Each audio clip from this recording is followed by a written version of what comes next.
కృష్ణా జిల్లా మోపిదేవి గ్రామంలో వేంచేసి ఉన్న శ్రీవల్లి దేవసేన సమేత సుబ్రహ్మణ్యేశ్వర స్వామి వారి ఆలయంలో జరుగుతున్న గణపతి పూజా కార్యక్రమాలు నిర్వహించడం జరిగింది.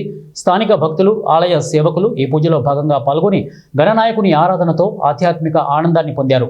భక్తులతో గుడి ఉల్లాసంగా మారింది. పూజా కార్యక్రమంలో ప్రాతినిధ్యం వహించిన వేద పండితులు, అర్చక స్వాములు, అధికారులు, ఆలయ పెద్దలు మట్టి గణపతి విశిష్టతను వివరించారు.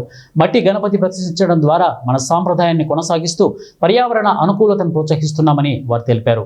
ఈ కార్యక్రమంలో వేద పండితులు, అర్చక స్వాములు, ఆలయ సిబ్బంది, భక్తులు మరియు గ్రామస్తులు పాల్గొని మట్టి గణపతిని దర్శించుకొని స్వామివారి తీర్థ ప్రసాదాలను స్వీకరించారు.